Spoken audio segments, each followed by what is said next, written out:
But because this is some random commander card, 7 million. 7.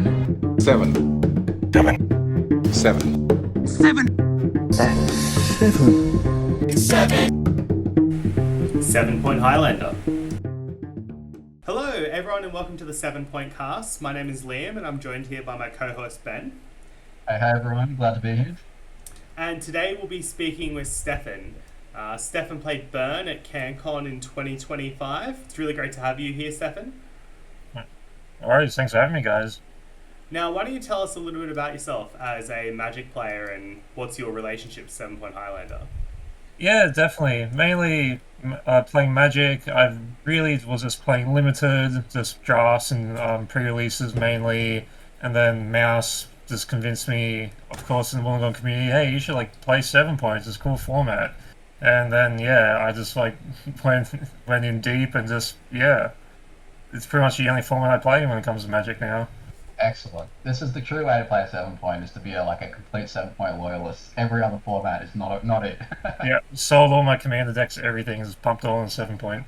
Yeah, hell yeah. Well, that's great to hear such an acolyte.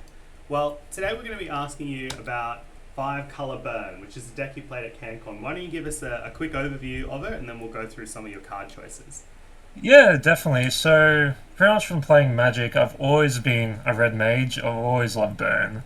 Like, in every form, like when I first started playing in Standard, and when I, yeah, dipped a bit in Modern and everything, just Burn. Even Commander, like, I'll just play Burn.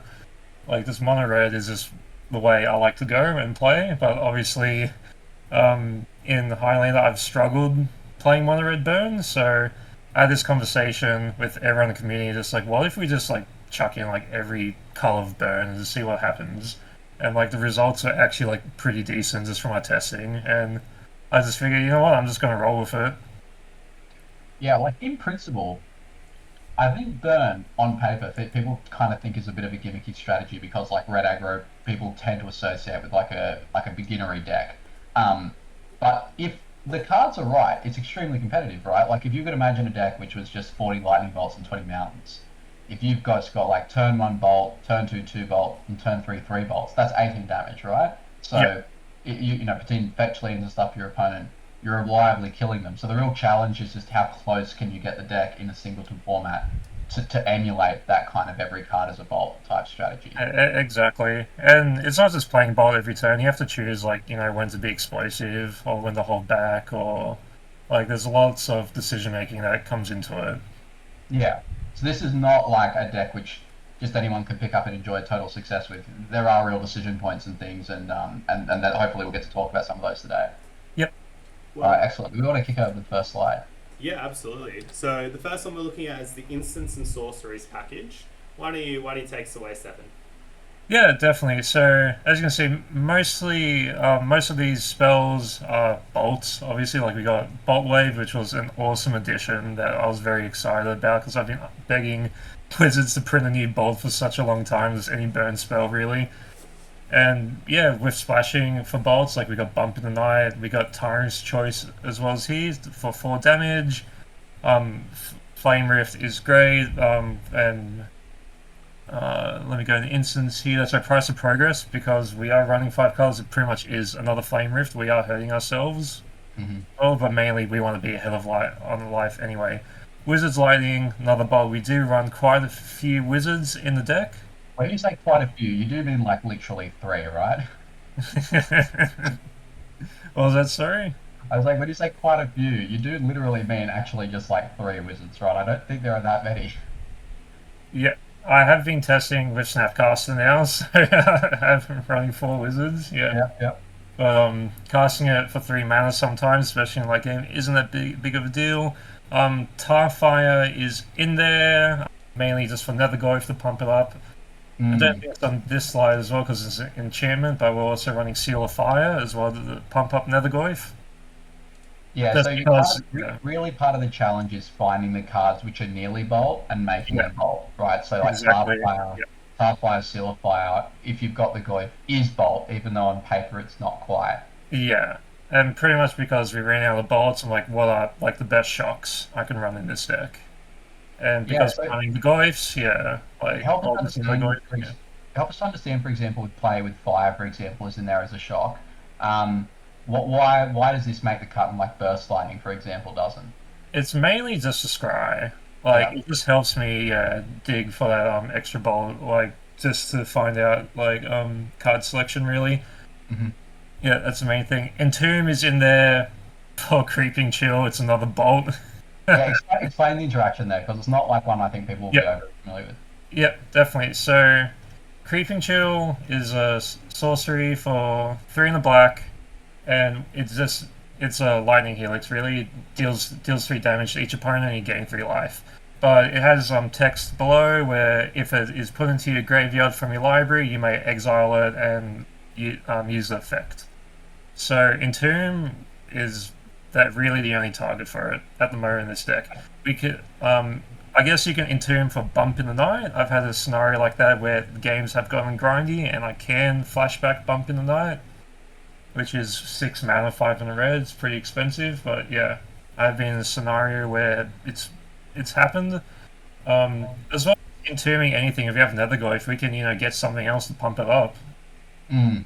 Yeah, and So it's really, like in Tomb, you want it to be creepy chill. Like ideally, it's just single black lightning helix, and that's good yeah, enough. But exactly. it's not totally dead if you lose the 50-50 on which one you draw first. Um, when you draw in Tomb, are you kind of thinking on your head, man, I just got to fire this thing up ASAP because I can draw the creeping chill, or do you just play it kind of like it's a bolt? I pretty much like fire it off ASAP. Yeah. Okay. Like I might hold it off, like maybe like on my upkeep, before I draw, I'll fire it off. If Mm. like my opponent's been doing nothing, or like I'm expecting to bolt like some thread or something, yeah.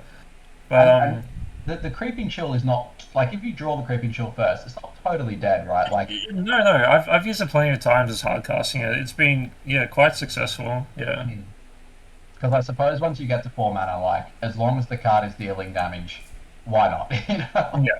Yeah. Okay. But Cool. mainly, yeah, I've been like testing like well, when we get to the creatures, like I have Orcish Bowmasters as a point at the moment. I've been testing with Snapcaster instead, just Mhm. because Entomb gets so much better with Snapcaster, right? Like if I have Snapcaster, I can Entomb for Tribal Flames, and then Snapcaster and flashback the Tribal Flames. I can imagine assuming for Yeah, price progress as well would be pretty yeah, lethal. yeah. There are some other But cards in here which are worth talking about. I think cards which people probably don't necessarily think is lightning bolts, but obviously you're made them work as such. Like Claim the Firstborn. Tell me about that card. Flame of Flame of First One has been like an exceptional card for me. It has been stronger than a bolt. There are so many threats that are 3 CMC or less that are just Mhm. huge, like Barragoyf or Oculus that I've just claimed. And so I guess for people who don't know what Claim the First One is just an act of treason for a creature of 3 CMC or less. But it And costs yeah, one. Like it's the cheapest threat like exactly. action Yeah, treason effect that exists. yeah. And especially against Oculus or something, it's 1 mana deal 5. Like it's 1 mana lava axe. Like it's sweet. And I It's imagine a there are probably scenarios as well where it's even doing more than that, right? Because it's allowing some of your creatures to get through as well as adding power oh, to the board. definitely. Like even like other matches as well. Like I've had games where like I'll like Wheel of Fortune right, and I'll drop a Nethergoyf, and then I'll claim the firstborn my Nethergoyf just to give it haste, like just to get in there. Right. Is that you can do that? So it's Yeah, not it's not even your opponent's yeah. control. It's getting control of target creature, and it Far gains out. haste. Yeah, So I had no idea that actually was a yeah. limit. So this card is just sometimes single red, give a creature haste. Yep. Crazy. Okay, that's really interesting. Well, I mean, this also segues nicely into you were talking about Wheel of Fortune. So, you've got Wheel of Fortune here, you've got Wheel of Misfortune, probably one of the most difficult to understand Magic cards around. Um, Tell us just like first of all why the wheels, period, and then also maybe explain how Wheel of Misfortune works and why it's well suited to a deck like this. Definitely. So yeah, when we're getting to this point, I guess I'll also chuck Ancestral Recall in into this package as well. Yeah, yeah. So yeah, mainly I've been playing Highlander Burn for a long time, mainly with Mox Ruby, and I've just found that Burn like I haven't gotten good results from it. Yes, you can have the mocks in your opening hands like very explosive. You know, you get two big threats on the board in the first turn. But I find what Burn struggles with is you just run out of gas so fast. So the wheels and recoil are here just to refill our hands and just to get that last bit just to finish them off. Hmm. It's just that final push. Yeah. So Yeah. yeah, Whereas like the Moxes don't really help the gas problem. yeah, Um, and I imagine that when a lot of the creatures you want to run are already one drops, it's not like a Moxen boosting out like a turn one Tarmogoyf or something, or some other equivalent two drop, or is that big of a deal? yeah, exactly. Yeah, like if I was playing Moxen, like it would be like I would try and get like a 2 or 3 drop like turn one, sort of I guess like the Legacy Red deck ride where they're just trying to get like a Miriam or something out turn one, just some big creature that's just hard to deal with, like a Rabble Okay. Master or something. Yeah. So then how does Wheel of Misfortune work? Because this is a card which people often read and then they read again and again and again. Yeah. So yeah, Wheel of Misfortune's got a lot of text on it, but it's effectively we both pick a number, and the highest number takes damage, Hmm. and you get to wheel. Right. Hang So on. the I winner. think. Sorry, sorry. I'm getting confused with the card myself. I'm pretty sure. Yeah, we both pick a number and we take the damage. Yeah, we both take damage from what number we select. Hmm. But the highest number that's picked gets to discard and draw 7, and the lowest doesn't get the effect. But because this is some random commander card, if we both pick the same number, we are technically both the highest, so we take the damage. So we Hmm. both take our damage, but we're also technically both the lowest, so we don't draw anything. Right. Okay. Yeah, Yeah. Because so it's the person because I'm just reading now. So yeah, it's the person who reveals the highest number takes the damage, but then it's the person who didn't choose the lowest draws. So if you yeah, tie, no one wheels, but you both take damage. yeah, So I understand. So in the burn deck, this card is doing way more than normal because if you both pick a very high number, then you're fine with this because this is basically just you will have more life to spare than them. This is just a giant burn spell. yeah, But if they don't pick a high number, then you're happy to take the damage because probably you're on higher life than them, and then you get 7 cards. Some amount of those are burn spells, and you finish them off. yeah. And generally speaking, is this? I imagine this is one of the last cards you played, right? Because it kind of works better the lower life they have. Yeah, exactly. It's just a huge finisher. And like you mentioned, like I'm usually always ahead on life, so like I'm not afraid to like bid a fair Yeah. chunk of life. Yeah, like usually when I play this, my opponent will be like 4 or 5 life or something, or even 3 where I just need one more bolt. Yeah. Okay. So cool. Yeah. So yeah, and do you often are there any like strict rules like that you bid your opponent's life total exactly, or Yeah, do you go I'll usually bid their like life total exactly. right? Okay. Yeah. And so yeah, that because you know they can't have bid that number, they would have had to have bid lower than it. Yeah, exactly. Or like there's other scenarios like if I have, a burn spell on hand or something, I'll bid enough where the burn spell will kill them or where Hmm. they'll take the damage and like, aha, I got you with, like chain lightning or something. Yeah. Right. So they win that. So if they win the wheel though, like the damage they take means the burn spell finishes them off. Yeah. Yeah. Okay. Cool. So this card actually, in some ways, sounds like it could be a 4 drop sometimes. Then. Yeah. Yeah. Okay. But Very but cool. honestly, from playing with it, I like it a lot more than Wheel of Fortune, mainly because a lot of the times I'm drawing a 7, I'm ahead, and I like how they don't get to get a fresh hand. Hmm. Yeah. Yeah. So it's just like a big sign in blood then. Yeah. Yeah. Cool. Ancestral recall, I think we have to talk about in a little bit more detail. Just because the first thing, obviously, is that Highlander decks, since recall went to 5, have really struggled to make this card competitive. Um, but at CanCon, I think you were one of the only recalls in the room and had quite a reasonable record. Did you finish like, where did you finish up in CanCon? I finished. It was 6-2, right? It was 8 rounds. Yeah. Yeah, So yeah, you six. finished Yeah, so 11th in the 6-2. Yeah. rankings. Yep, I finished 11th in the 11th, rankings. yeah. So for those wondering at home, like this is not a like this is a very serious deck, right? This is like 3 places off top eight, and it's running Ancestral Recall, which I think most people would have said, oh, well, this card is nearly totally dead. Um, but that's probably because people are thinking of Recall's natural home being some sort of blue tempo deck. But really, all kind of saying actually Recall's home is Burn.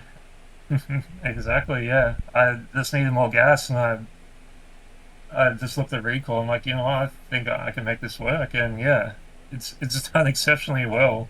Mm. And the funny thing is, it can actually be another burn spell. We're playing Bone Masters, we're playing Razorkin Needlehead. We have those out. We can just target our opponent, Yeah, just make yeah. him draw three, and if it's the last bolt we need, yeah, it can definitely get there. So we're really digging deep for the lightning bolts here. We're like, you know what, Recall might be a bolt. Exactly. Um, and look, so one interesting thing, right, is that I certainly have heard this from red mages before. It's like the peril of where to spend your points, because there aren't that many quote unquote like mono red pointed cards, right? Like you've got your obviously a lot of people kind of just default to Lutri, because it's kind of always in the Yeah. game. But then you've got other cards like Ragavan, Fable. Like what? Out of interest, were any of these kind of other like more stock choices considered? Yeah, definitely. Like I've been playing with Lutri like in Burn for quite a lot, and like from my experience, it hasn't been that great. Like when I pick it up, right? Like it's so telegraphed to my opponent, like, oh, I'm picking it up and I'm gonna do the fire blast, copy like Mm, shenanigans, and yeah, it just always gets like countered. Like my opponent just knows exactly when it's going to happen. yeah. And I suppose the other thing as well, which is unusual about Burn compared to like kind of control shells of Lutri, is that the worst case scenario for a Lutri is that you put the spell on the stack, then you hold priority, you Lutri the spell, and then they counter the spell in response, so you don't get either of them. Um, and in control, usually Lutri can kind of be more defense mode, like you put the spell you want to resolve on the stack, and then when they try to counter the spell, then you Lutri copy the spell, so you still get one of them and a Lutri. It's almost kind of like it's like a counter spell on a body. Yep, But Burn doesn't really play that way, right? Like you're the one asking the question, so you're kind of always exposing yourself to like the worst exactly. Yeah, worst outcome. Can we I Whereas, we can I got ask about that, Stefan? Earlier, you were saying that you don't, you often find this problem where you're running out of gas. But doesn't Lutri doesn't Lutri act as gas for you? Like it forces your burn spell to resolve. You just cast the lightning bolt and then don't cast the Lutri, and then the next time you cast the burn spell, your opponent's in the same position where it's like, well, if I counter this now, he's going to flash into Lutri. yeah. Like, So why isn't that a good sequence? mainly like with this deck, right? The way I've designed it, I just want to keep a seven and just be like, yeah, I have enough here just to deal with my opponent. I'm not a fan of relying on Lutri to effectively like sequence all this. I think it's just such a huge investment in mana. And you can see mainly in the deck, like, yeah, we have like, Scuba Critics, Riftbolt, and everything, but everything is 2 CMC or less except for the 2 wheels. Like, I'm trying to cast everything like as cheaply as possible and just trying to win like on turn 3 or 4. yeah, okay. So the idea of like tapping three to pick up a Lutri is which then relies on you top decking more gas, which works with it. Yeah. It's just it's a lot. It's almost like time walking yourself to get any value. Yeah, exactly. Yeah. I pretty much just want to have a 7 and just be like, yeah, I'm confident that I can just win like with what I have. Mm. So with all your Yeah, cards such high value and the wheels working so well, why doesn't Windfall make the cut in this deck? So it's actually funny. This deck before I went to CanCon, I was building a wheels deck, an Izzet wheels deck with pretty much like all the Bowmaster and Razorkin effects and Narset and everything. And I guess yeah, like it just didn't make the cut. I think Recall took up that slot mm. instead. Yeah, instead of Windfall. Construing two wheels is very bad, right? Yeah, But a recall and wheel is fine. Like you can always cast the recall, empty your hand again, and then wheel. yeah. certainly Windfall seems to me to be more of like a if you're running the Moxes, the Windfall gets a lot better, right? Like you're kind of Yeah, it definitely does. Yeah, yeah. yeah, But yeah, And definitely a more classic commander card Windfall for sure. I suppose, but I don't know. Do you find that Windfall? I mean, maybe it is worth testing, but like I guess like how yeah, often? definitely. Like this deck was put together like seriously 2 days before the event, and I think there's definitely a lot like lots of room for improvement on it. It's just just more testing and refinement. Well, I was wondering if you keep track of like how large your opponent's hands are. Like, you know, when you're playing against people with this deck, how often would a Windfall like how many cards would a Windfall realistically draw you? Would be my question. I think it'll be around maybe like 4 to 5. Mm. Yeah. Because we can, I guess, get my matchups in CanCon in a moment, but I guess the last spell I really want to touch up on is Ataka's command. Yeah, let's So talk about Ataka's command because that's definitely not a card which sees a lot of play. this card was awesome. Like it's just it's got a combat trick in it. It pretty much stops Baragoi for gaining life for 1 turn. Mm. So yeah, I guess like if a lot of people won't be familiar with it, but it's got it's sort of like a cryptic command type card, right? You got four modes you get to choose two. Yeah, So yeah. So the modes are your opponents can't gain life this turn. It deals 3 damage to each opponent. You can put a land card from your hand onto the battlefield, or all your creatures get +1/+1 and gain reach until end of turn. So it's just been so versatile, especially when I have like Monastery Swiftspeed and Slick Shot Show Off, and I'm attacking is just a huge boost. Like it'll be like, yep, pump the team up, and then like bolt you as well. Or even like against people drop Omnath, they start doing the landfall, and it's like no, Tarka's command, bolt you, you can't gain life, and then I'll usually untap and finish them off with one more bolt. yeah. I suppose like for example, you're running Flame Rift, so 2 mana to deal 4 damage is already good enough. And Yep, with any one creature, a target's command is doing that, right? Three to their face, give the creature yep, +1/+1. But this also kind of, you know, it kind of reminds me of how a lot of those burn decks used to run Skullcrack. Just having that flexibility of stopping the life gain, that might be the one time they have an Omnath trigger, or yeah, the one hit in they get with Baragoi. yep. And a target's command can really like stop that thing from getting you. Is this a card you typically kind of like hold for that moment when you're against the requisite colors, or Definitely, yeah. It's definitely a card I like to hold on to. right? Are Yeah, you ever putting a land into play with it, or is that I've never put a lane into play with it yet. There was one point where I thought I was going to, but the anti-life gain was actually relevant. right? Yeah, awesome. you know, Like But at CanCon, Stefan, I don't know if I mentioned it to you, yeah, but I was walking past a pair who was speaking outside, and I overheard one of them say, "And then he cast Tarkus command. Who plays that in this format?" So, so the card must have been doing a lot of work on the day. oh, it did a lot of work, like combat tricking, yeah, stopping life gain, bolting, yeah. It just does so much work. Because that was the main thing when I built this deck and I shared it around. Everyone's just saying like, man, like Baragoi is such like a big card in this format and gains so much life. How are you gonna stop it? And I'm just like, we just gotta kill him before it attacks, right? And mm, so that's what this deck is trying to do, like turn 3 and 4 finishes. yeah, and I suppose if you've got the claim the firstborn, if you've got the target's command, you only really need to be going over the top for 1 turn. Uh, Exactly, yeah. and I suppose as well, like there are kind of some old hat burn tricks which maybe people, like the whole thing, like I block with my guy and then I bolt my own guy to like stop the life gain. Yeah. Is, yeah, because Paraglide doesn't have trample, right? It's like death touch. Is this Death Touch on lifelink? Yeah. Yeah, so I imagine there are some kind of old school bird mage tricks which can be used to like if Paraglide is not like insta death or whatever. Yeah. Cool. Well, do we want to move over to the next suite of cards? These are the creatures. Um, a bit of an eclectic pair. There's definitely some ones which I think people might be scratching their head on first glance. Do you just want to go through why each of them are in the deck? Yeah, definitely. So mainly I just wanted as many threats as possible. And I know I just said that, and like everyone's thinking like, oh, Tamiya's there. Like, what's Tamiya doing there? Mm. Like, pretty much, she's a wizard. She turns on Yep. Wizard's Lightning for one. And in those scenarios when I have the grindy games, she just draws me the cards. and especially like with ancestral recall, I can just like flip it instantly and just With the wheels as flash well, I back. Yeah. imagine.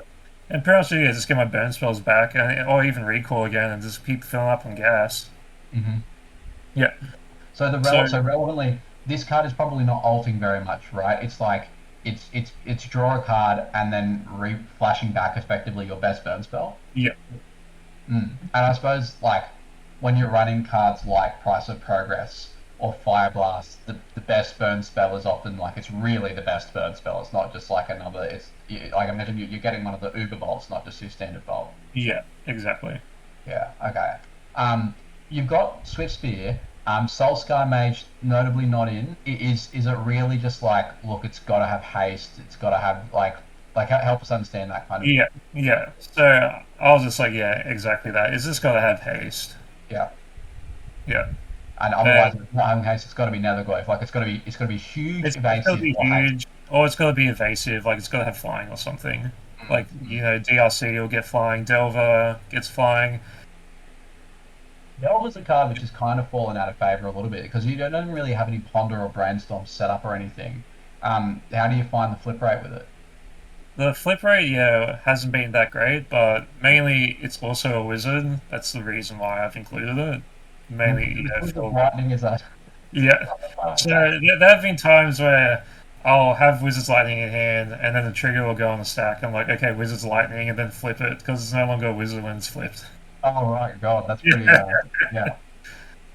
But I suppose one of the things about the Delver, and like you tell me if this is right or wrong, if the Delver like, I feel like that the types of Delver decks which people like the blue ones, they want it to be a 3/2 because like really soon because the Delver is dealing like all the damage.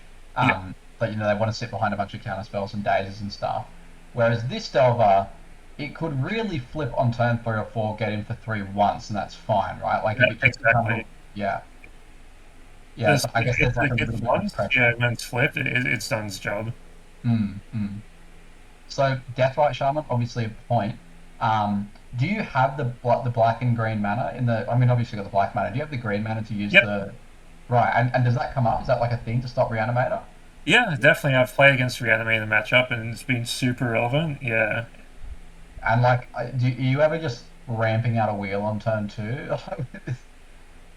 I haven't ramped out the wheel on turn two, but lots of burn. Like usually, yeah, I can get like a razor cannon and then a burn spell or something, or yeah, So yeah, this is kind of like the ultimately flexible Lava Mancer. It has the relevant Lava Mancer ability, but also it can ramp you if you need. It can defend against degenerate combos because I imagine combo probably is happy-ish to face you, because you're not doing that much interaction on the stack with them.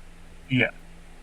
Yeah, okay. The, Yeah, but I do want to point out with the creature package here, like as we'll touch on Delver and Deathrite and Netherglow from all these, because usually this has been my experience when I was playing at CanCon, because most people don't see all of these in game one sometimes. Hmm. So like they'll see like, oh, it's got the Goblin Guy, the Grim Lava Mancer, the Swift Spear, and people put it, blue blast and Hydro blast and all that, and Mm. then game two, and I'm dropping Delver and Deathrite, and they're just like, what's going on? And after the match, they'll show me that they just had the blasts, and they just couldn't deal with my threats here. They just weren't Right. expecting these off color threats. Yeah, Yeah, so the actual color diversity is a real thing here. Like it stops what like this the single blue counter everything. There are cards which get around that. Help us with yeah. the Razorkin Needlehead because this is kind of like a newer card. How does it? What does this one do? And why is it good in this deck? Yeah, it's Sorry, excuse me. Yeah. So Raise Needlehead is a sweet card. Has first strike on turn, but mainly it's the other effect. Whenever an opponent draws a card, it deals one damage to them. Mhm. Especially with like Grixis being a common deck, like they run lots of cantrips. Same with Bowmasters, it just gets a lot of burn damage going in.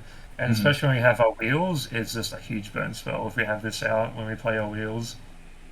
Yeah, so obviously it's kind of like got a very what would you say like a very like a high enough floor.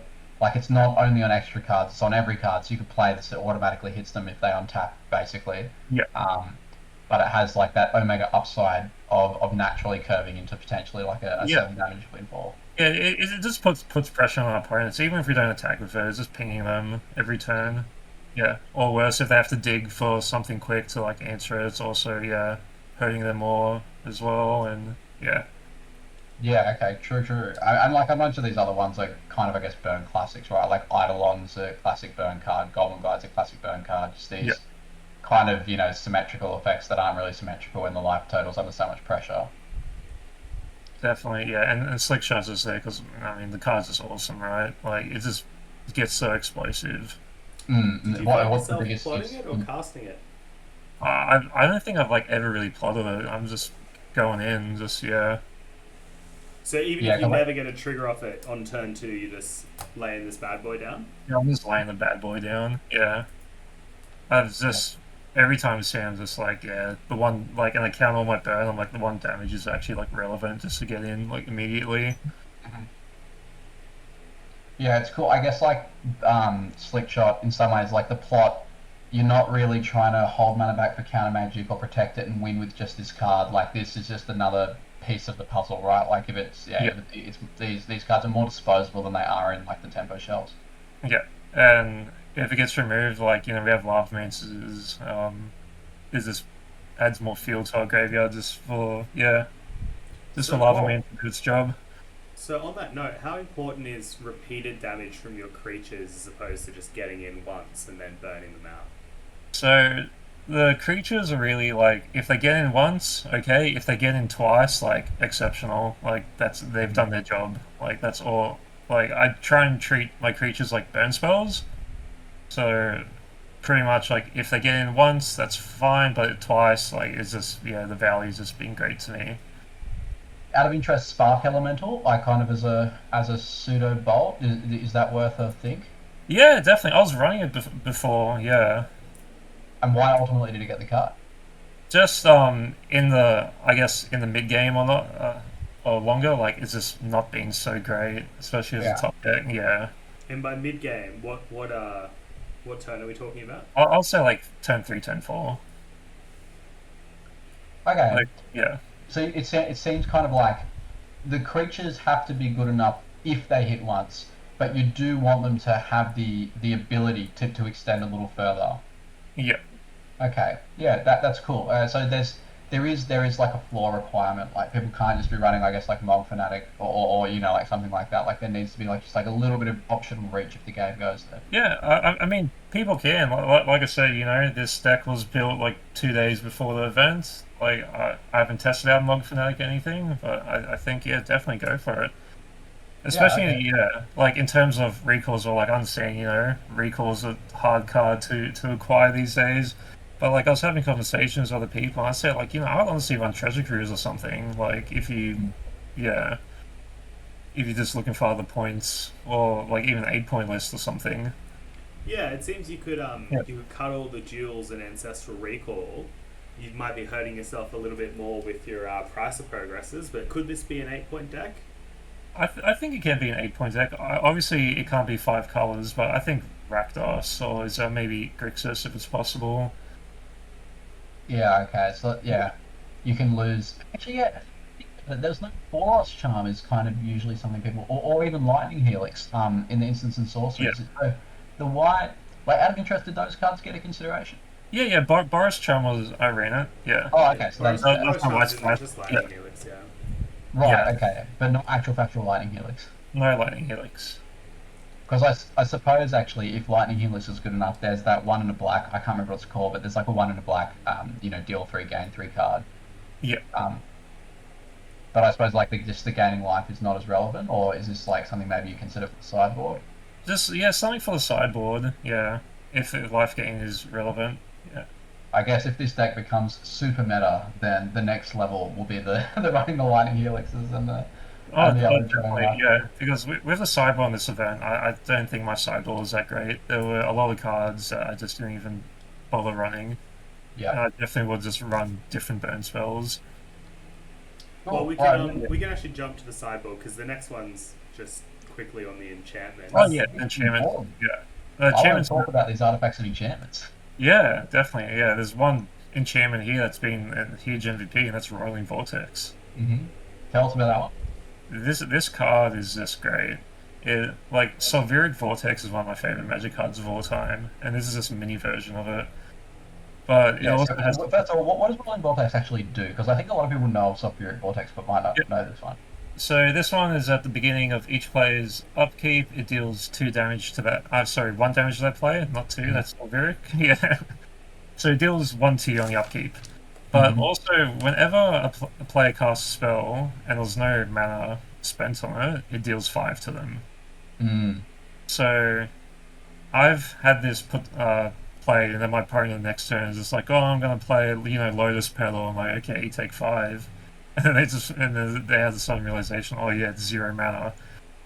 Yeah, because I think Yeah, people really, when they read that line, they're really thinking like force of will, but actually exactly. it's like Yeah, all baubles. yeah. Or baubles, or yeah, petals, moxen, yeah, just 0 cost stuff. Yeah, The pitch but also, elementals as well. what was that, sorry? Like the pitch elementals, like I imagine people try and do stuff like Yeah, Fury and Solitude. yeah, definitely. And even like I've had people do that, they'll, especially against me, they'll try and solitude their own dudes just to gain some life. Mm-hmm. And then you got this for 1 red, your opponents can't gain life this turn. I think it might also be relevant to point out that I don't know, is it possible for the Walks deck to combo with this card on the field? Because flashing back the Ephemerate, also rebounding the Ephemerate, is also going to trigger that 5 damage. Yep, Yeah, so there's actually quite a few bits and pieces which are really punished very effectively by this card. definitely. Yeah. And And the can't gain life. Yeah, as we've kind of said before. Yeah, there are the same with the Tarkus command. There are going to be turns where the Omnath trigger, the Baragoi swing, the Solitude your own dudes, where this is the out, and being able to turn that off for an extremely cheap price is very worth it. definitely, yeah. Are But you obviously, basically, when this card's down, are you holding up red all the time, or? I'm holding up red all the time. Mhm. Yeah. Other than that, yeah, you can obviously see we run baubles ourselves. We obviously want to try and get through those before Rolling Vortex is down, but if we're way ahead on life and we want to dig or pump up a Goif, like why not? Yeah, Just get in that danger zone. That's what red's all about. yeah. Yeah. you you definitely got to be able to live life on the edge to play this deck. Exactly. Um, I am interested with the Commander Faces Carcassonne, just because the creature count is pretty low. Um, is this like how am I understand this card? Like, is this just good enough even if it doesn't boost up the creature like as a ping one do and get a 2/2?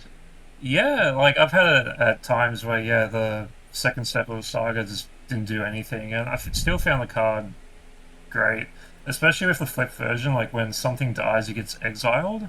Mm-hmm. So yeah, especially against people with Baragos or stuff, like they can't reanimate them or like unearth them or whatever. Like the thing's just gone. Right. Okay. So Especially yeah, there is some. It's kind of like they're having the option of the mid game reach. Like the other yeah, side does do this a little bit. yeah. Especially when like I do like an attacker's command, like combat trick or something, and then all their dudes are exiled. Yeah. Yeah, it's great. Especially if other people are running Goifs or anything, like it can turn them off. Especially the other Goif, it's out of there. They can't bring it back. Yeah. Fair enough. I can imagine there's some. There's some bits and pieces here. Like if Yeah, an enchantment fuels your own Goy potentially, yeah, um, it can be a prowess trigger for the Swift Spear. Um, exactly. Yeah. a 2/2 haste on turn 3 is not terrible, especially if you've got burn to clear the way. Is this a card maybe you take out on the draw or?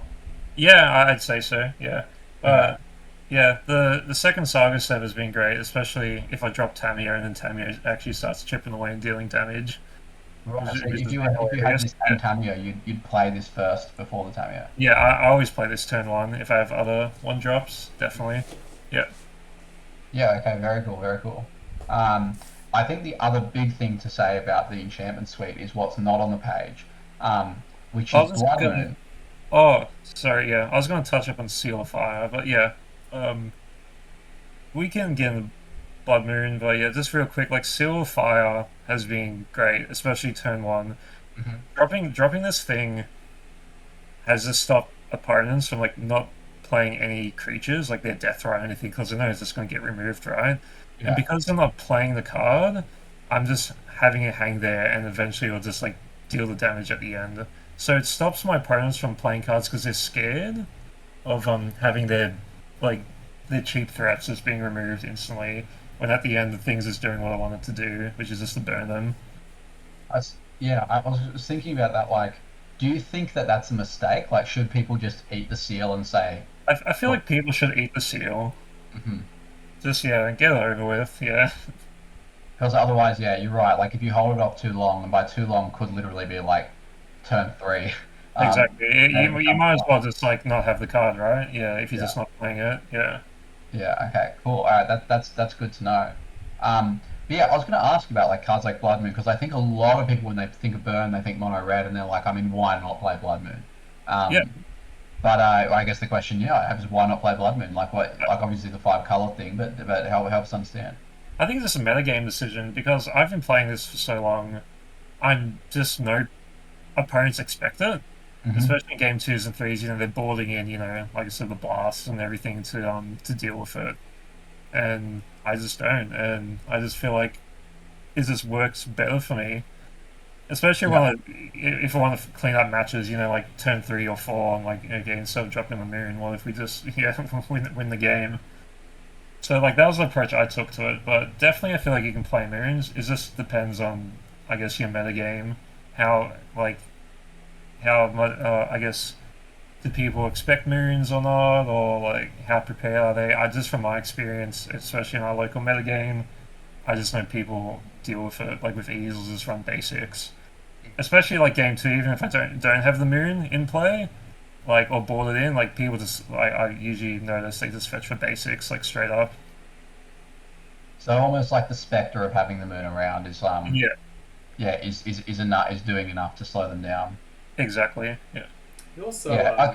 you also hurts you too. It makes your price of progress worse every Mm. single time. The specter's Yeah. also hurting your burn. Yeah. When I was wondering as well, so there's a couple of cards which just to get some quick evals on, which could be in. What do you think of Ghostfire Slice, which is the two in a red instant? So it's kind of like a Wizard's Lightning, like it's 4 damage, but it costs 2 less if they control a multicolor permanent. Oh yeah, Um, that is that. Yeah, that card is in my sideboard at the moment. I honestly forgot about that card going into this event. right, but this Yeah, is yeah. definitely like kind of those conditional things are good enough. This card is great, especially against people who play Psychic Frog or whatever. Like, it's just such a huge burn spell that just comes out of nowhere for one. Yep. The other one I was wondering is kind of like Commander versus Carcassonne. Have you ever heard of this other one called Akiba Reckoner Ray? No, what is this card? So it's like a single black saga. The first two modes drain them for one. Oh Like it's yeah, a yeah, and it makes the yeah, it turns into the 2/2, but the 2/2 yep, I don't think it has haste. I think it might have yeah. movement. It doesn't have haste. That's what hurts it. Yeah, Right. So yeah, is that basically just that's what's killing it? yeah. I'd say that's what's killing it.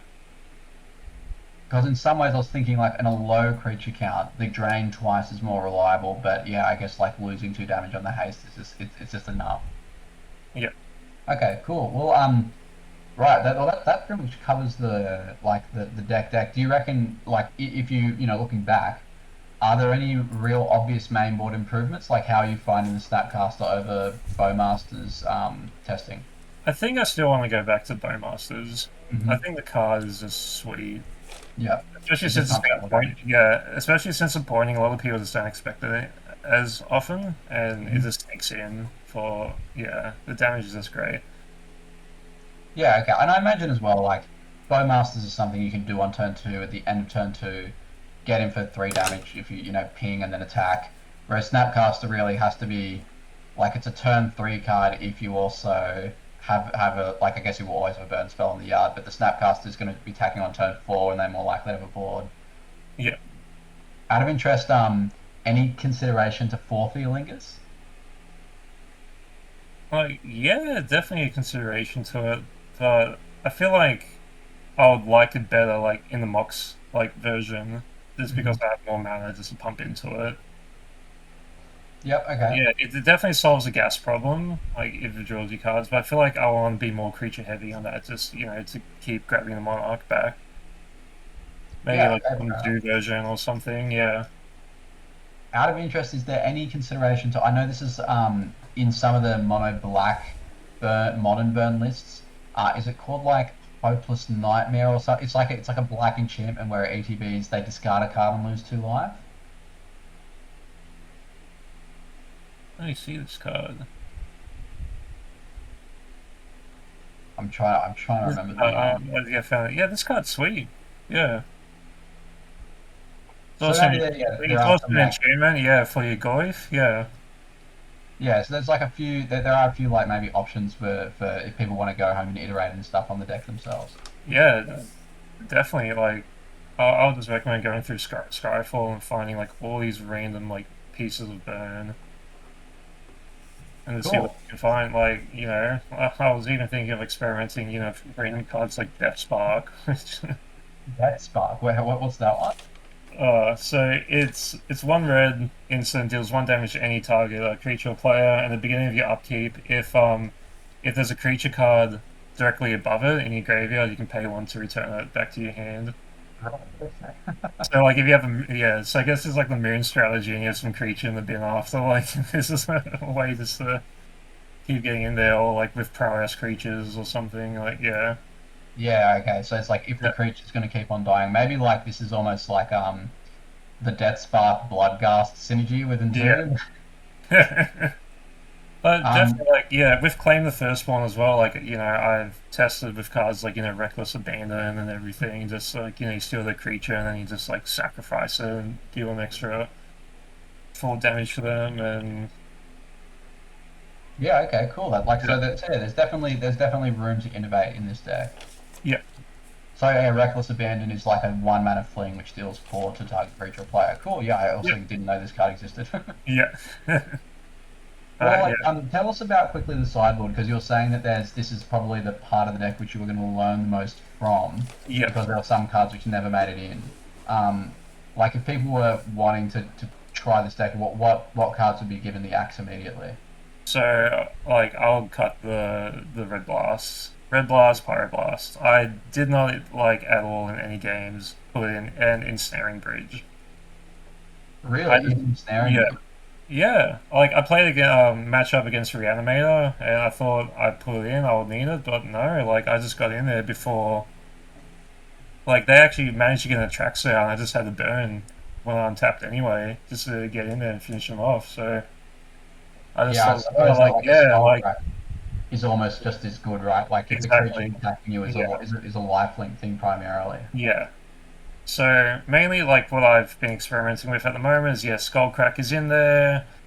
Smash the Smithereens is also good, like you mentioned before. Mm. Ghost Fire Slice, even against the reanimated decks or just big stompy decks, right? I've even put in Deflecting Palm, and Deflecting Palm has been great. Well, It's tell us what that one does because that's definitely a card some people have not heard yeah, of. yeah. So Deflecting Palm is red and white. So the next time a source of your choice would deal damage to you this turn, you prevent the damage. And if the damage is prevented, it deals that much damage back to that source's controller. So if Right. someone's got a big Barrago, if they attack me, this will stop the lifelink, but will also deal damage to them for how big the Barragoyf is. Yeah, that's crazy. So yeah, there are definitely some lessons to be learned in the sideboard. Yeah, Um, with one thing with the Searing Blaze, Searing Blood, right? So these are kind of nods to the like these are very good if they have a creature and very bad if they don't. yeah. Um, in the game one situation when they have the creatures on the board, are you often putting burn spells on creatures or like when does a burn spell go to a creature as opposed to face? Like usually bolt the bird. Oh, we still bolt the burn in this deck. Still bolt the bird. Yeah. Right. And just explain like what's the reasoning there? So mainly because I'm afraid of turn two Barragoyf really, or Right. like yeah, like that's my biggest. That's the boogeyman for this deck. Like So so that yeah, like the kind of the big haymakers, the Baragos, the Shield Roots, the Omnats, yeah, these cards still cost 3 and 4 mana, and putting your opponent them back 1 turn is worth the burn spell. yeah. Okay, cool. That's But really good to know. yeah, but I would say yeah, from playing at CanCon, like Searing Blaze and Blood came in pretty much like every game almost, like in the post board games, and cards to card were real easy. It was just Entomb and Creeping Chill. So Right. I would say probably yeah, like Entomb and Creeping Chill is just there for the meme factor, like it's another bolt. But I'll probably consider yeah, I think Searing Blaze and Blood is just worth running in the main instead of those cards. Yeah, just because of how prevalent creatures are in the meta. Yeah. Yeah. But like if someone was to play in like a more combo centric meta, you would recommend them to put in just like a creeping chill and tomb package over the blood. Oh yeah. Yeah. There's a funny thing with, well, we're talking about Creeping Chill. Actually, is I realized I played against Lurus Breach, and it's not something I've seen in my local metagame. I was not prepared for the deck, and I versed it twice. So the first time I got absolutely stomped because I like usually from drafting vintage cube and that I'm just like, oh, is this some like two creature like rally deck? Like I saw the Lurus, I didn't expect like a full on storm combo deck. Yeah. Yeah. So, and then like the match after that, so Loris, I'm like, okay, I now know what to expect. Like yeah, Maddening Hex, Parasitic Pillar, Magebane Lizards and all that go in. But out of realization, like I just have to get them down to three because if they start, storming off, like then they brain freeze me and like, oh, Creeping Chill will just do it. Yeah. Yeah. It's like some people have Emrakul to screw over the brain freeze, and some people have creeping chill. Nice. Oh, that's really Yeah. cool. Actually, out of interest, because well, obviously we're trying to be educational as we can here. Yeah. I know that the established tech against the Emrakul for the what's it called, the Lurus Breach decks, is to put Doughty Voidwalker on the field first. Yeah. Does that also stop the creeping chill? Yeah, I think so. Yeah. Yeah, because it's a word But into your graveyard. So it's really this is an interaction which is catching people yeah. unawares. But a well prepared opponent, if such a world exists where people are prepared for 5 color Yeah. burn, we'll be able to get around that. Yeah, but I think you have the edge, right? Because most people, especially when they're playing against Burn, they don't really. They're like, oh, I don't need interaction or whatever. Because like, what interaction does Burn really have against me? And then stuff like that can happen. Yeah, it's true. As Doughty well as Voidwalker. yeah, with recall as well. Like if they're not careful and they brain freeze, and they empty their library, you're like, cool, I'll just recall you. Yeah, Mm, mm. yeah. Yeah, Especially absolutely against right. Though, gameplay like as well. Yeah, like these cards are attacking on axes, which burn typically doesn't real like like yeah, the Voidwalker is not really a good anti-burn card. Like it can't block. It puts you in a racing situation if you play it, and you're happy to play that game. yeah. Yeah, But cool. yeah, like recalls this year can win you a lot of games too. Like I was just mentioning again too, like against Doomsday, I've won against Doomsday decks with it. Where they assemble their package and like they'll gush and you just recall them in response to it, and Right. Yeah. they just deck out. Yeah. Yeah. Okay. Cool. So that's like just another piece of utility. Maybe this recall is more necessary to the deck. Sorry guys, it's staying at five. Yeah. Well, Liam might finish off with just a few quick fire questions. Yeah, all Yeah. right. So these are quick ones. Try not to think about them too hard. Just give us your gut take. So the first one is there's not a lot or any non-red double pips in the deck. If you could play a double pip card that was off color and you didn't have to worry about being unable to cast it, what would it be? Oh man. God, I believe it's like don't think about it too hard, but Yeah. specifically, can you think of an off-color double pip? What? Color, so it's got to be double pip red and some other color. No, I think he's saying it's got to be like a hint of Turok, like it's got to be Yeah, two yeah. Double pips. green, Oh, double white, double double blue. green, double white. Yeah, like maybe him. Yeah, like I think like if you go like into the Rakdos version of this, like him to Torah could be a great one to have if you want some more interaction and you play all your thought seizers and all that. Like I've been experimenting building like a discard aggro deck, especially with the new printing of the Mako, which is cards are awesome. Okay, cool. All right, next quick fire question. Yeah. That's all right. How likely are you to keep a one-land hand when playing this deck? Very likely. I like to risk it all. Like if like I said, most of the cost in this deck is 1 or 2 drops, especially if All I right. just go for it. Yeah. And last question: If you get one card in your opening hand that is not Ancestral Recall every game, what would it be? Oh. Like, we talked about Seal of Fire, which was great. I also like Kumino as well, but with an extra creature. Swift Spear is awesome. I was going to say, surely it's either Swift Spear or Goblin Guide. Yeah, Swift Spear Goblin Guide, yeah. Or actually, out of Swift Spear, Goblin Guide, and Delver, like, what would be your preferred term of threat? Swift Spear, all the time, yeah. Cool. All right, man. Well, look, Stefan, thanks so much for coming on and sharing this deck, man. It's like such, obviously so unique. It's the one of a kind in the room at CanCon, but still really successful, and the only like successful home for recall it seems in recent times. So people need to know about this deck. Yeah, definitely, yeah. Yeah, no, thanks for having me on, guys. Like, mainly, yeah, like, I've had conversations with you before about, the state of burn in Highlander, and just like, oh, it's not that great. And, like, just assemble this and just want to show that, yeah, burn's still a thing. Like, you can have success with it. Cool. And people, if you're listening at home and you two things. One, please subscribe to the YouTube channel so that you get updated when we upload more episodes of this podcast. And if you've got a really kind of interesting, unique take on a deck, similar like this, and you've had some success with it, please reach out because we'd love to have you on and chat so that, the community can learn just how many different archetypes there are to play with in Highlander.